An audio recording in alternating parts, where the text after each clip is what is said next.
السلام عليكم ورحمة الله وبركاته نحمده ونصلي على رسوله الكريم أما بعد দৈনিক সবুজ বাংলার ইসলাম ধর্ম বিষয়ক নিয়মিত আয়োজন দ্বীনের দাওয়াতে আপনাদের সাথে আছি আমি মোহাম্মদ নিয়ামতুল্লাহ। আজকে একটি বিষয় নিয়ে কথা বলবো। বিষয়টা হলো, আমরা অনেকেই জানি যে হজের একটি অন্যতম ওয়াজিব হলো জামরায় কঙ্কর নিক্ষেপ করা, কিন্তু এই জামরায় কঙ্কর নিক্ষেপটা কেন করতে হয়? আরেক কথায় অনেকে বলে থাকেন শয়তানকে কঙ্কর নিক্ষেপ করা। এই শয়তানকে কঙ্কর নিক্ষেপ করা হয় কেন, এই বিষয়টা আজকে জানবো। হজের এটি একটি অন্যতম ওয়াজিব। জিলহজ মাসের 10 তারিখ, 11 তারিখ এবং 12 তারিখ জামরায় কঙ্কর নিক্ষেপ করতে হয়। 10 তারিখ বড় জামরায় 7টি কঙ্কর নিক্ষেপ করতে হয়।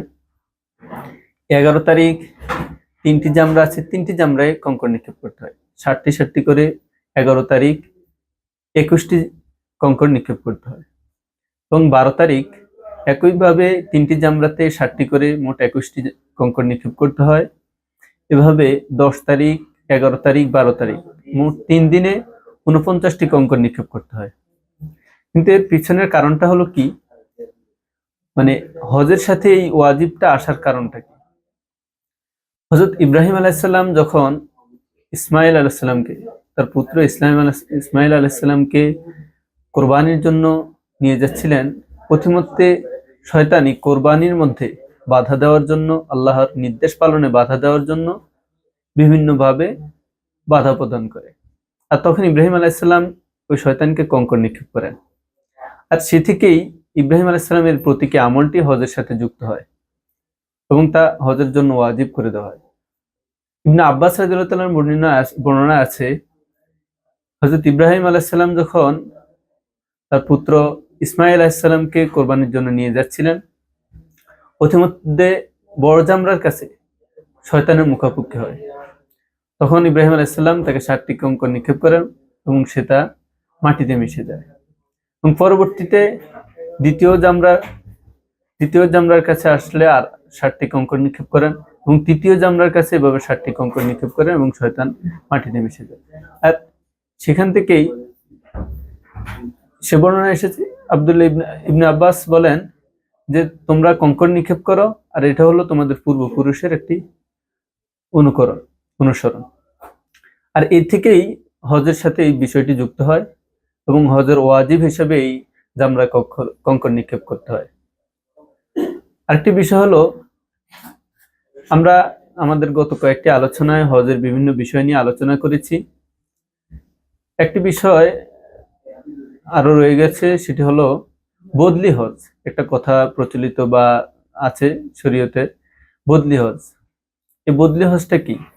বদলি হজটা হলো একজন ব্যক্তির উপর যখন হজ ফরজ হয় এবং তিনি হজ পালনে আর্থিকভাবে সামর্থ্যবান হলেও শারীরিকভাবে কোনোভাবে সামর্থ্যবান না, সেক্ষেত্রে বদলি হজের এই বিষয়টা থাকে।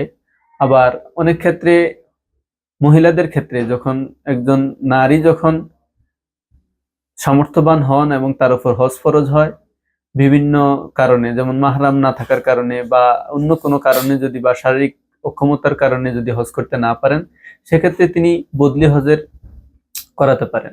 এবং কেউ যদি হজ না করে মৃত্যুবরণ করেন, তাহলে তার ওয়ারিশগণ যদি তার জন্য বদলি হজ করিয়ে নেয়, তাহলেও তা হবে।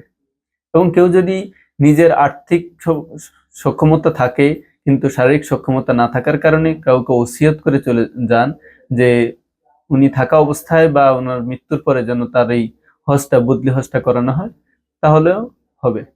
এক্ষেত্রে বদলি হজের যে বিধানটা, সেটা হলো বদলি হজ যিনি করবেন এবং যিনি করাবেন, যে আর্থিক দিবেন, সবাই একই সমান সওয়াবের অধিকারী হবে।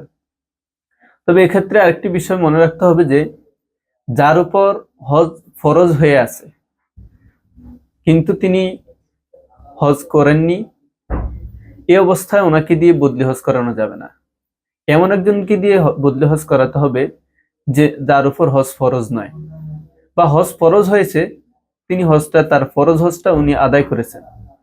ফরজ হজটা আদায় করেছেন এমন ব্যক্তিকে দিয়ে বদলি হজ করানো যাবে, বা যার উপর হজ ফরজ নয় এমন ব্যক্তিকে দিয়ে বদলি হজ করানো যাবে। আল্লাহ রাব্বুল আলামিন আমাদেরকে দ্বীনের সকল বিষয়গুলো সঠিকভাবে জানার ও বুঝার তৌফিক দান করুক। ওয়া মা আলাইনা ইল্লাল বালাগ। আসসালামু আলাইকুম ওয়া রাহমাতুল্লাহি ওয়া বারাকাতুহু।